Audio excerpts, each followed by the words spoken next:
Mr. Hello. Asad. Welcome. Thank you so much. Oh, I think I closed the door. There we go. Windy City. Nice to meet you. Nice to meet you. I'm Dora. Okay, I'm Asad. How did you wake up?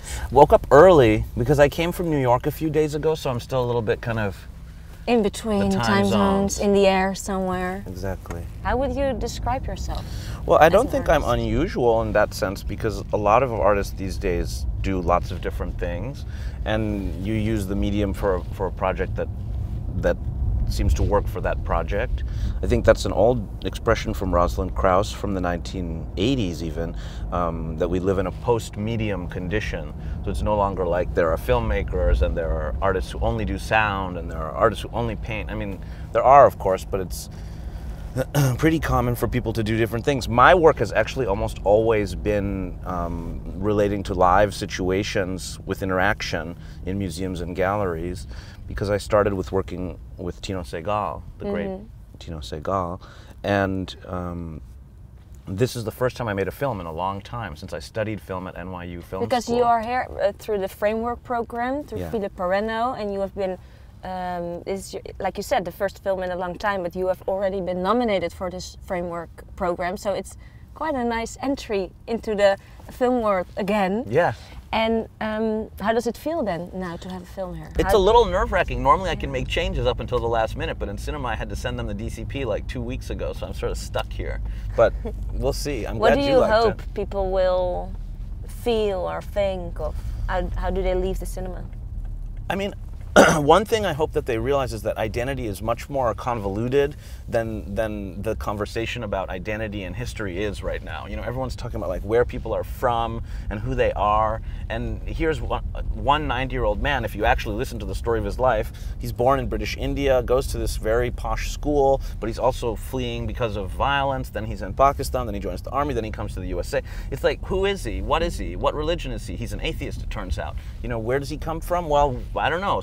All of these places. What country does he probably feel the most like he's kind of his origin is probably India, but the India that existed then, which doesn't exist after 1947. So it's like very complex, and the complexity and sort of interesting texture of history is just so much richer than the way that people talk about it mostly. So I hope that people will come out feeling a little bit, you know, interested by that, because that will open up the rest of what's around them too. I see a line now. Yeah? You're post-disciplinary, but then you're also post-identity. That's for sure, I think. I mean, I don't know if I'm post-identity, but I'm not that interested in like closing it down. You know, someone I'm very influenced by is this philosopher Edouard Glissant from Martinique, and he said that we all have something opaque inside ourselves, which we cannot understand. Opaque? Opaque means something that you can't see through. Like, if we paint this window black, it becomes opaque. And Glissant says that we all have, part of us is opaque to ourselves. And the fact that we all have that is not what separates us, but what joins us. And I think that that's a very important thought. Back to the film, Minor History, to your uncle, Wahid, who is 90 years old. And what I loved and found interesting and also touching is that he has this great, fascinating stories about his life. He has experienced a lot. He was in the army in Pakistan and experienced terrible things. But before that, you film him in his apartment, which is this chaos, and he has this bedroom with a 3-layer mattress. When you think, this 90-year-old man, how does he get into that bed? And he climbs up a chair, and which you combine these details of daily life with those horrific stories he has. Is that something you thought on forehand to do, or is it something that just happened because you were filming him constantly? I think in a way the details of his life are more interesting even than the stories. Seeing how he lives, seeing how he has to walk around in this kind of very American landscape of strip malls and suburban kind of stuff. Watching 90-year-old people walk is a film in itself. It's true. Yeah. You could make, I mean, first of all, I'm very happy that you watched the movie. This is like one of my first conversations with someone who I don't know who watched this movie, because it hasn't shown yet. It's showing tomorrow. Yeah. I saw it online. Yeah, and there's a long sequence where he talks in a car too. Yeah, I did. Yeah. Anyway, I think the details of his everyday life are really crucial to understanding him. And I'm not as interested in like history with a capital H, you know. That's why there's no archival footage, there's no photos, there's no kind of Ken Burns effect. I shouldn't make fun of timeline. Yeah, like it's not. I'm not trying to recreate some big thing called history and tell you about it. I'm more interested in how the details of one person's life have so many twists and turns that in a weird way retrace the actual history of the 20th century from that larger perspective, but in a much more fascinating idiosyncratic way. And I read somewhere that you are post-disciplinary.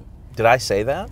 That no, somebody else. Okay, right. Somebody That's else. fine. Don't worry, don't worry. People talk about you, and then they say that you're post-disciplinary, and then I thought, what does that even mean? What does it mean? Yeah, what does it mean? But that you don't cling to a discipline. I do think that, you know, in the 20th century, if you look around us, everything's being made by specialists who do that thing. And everything is done by experts who specialize in one field. So the idea of disciplinarity is something that was very powerful in the last 150 years. And modernism is built out of fragmenting the senses into different expertise areas and then treating those expertise areas only. The problem with that is it's boring for the people who do it.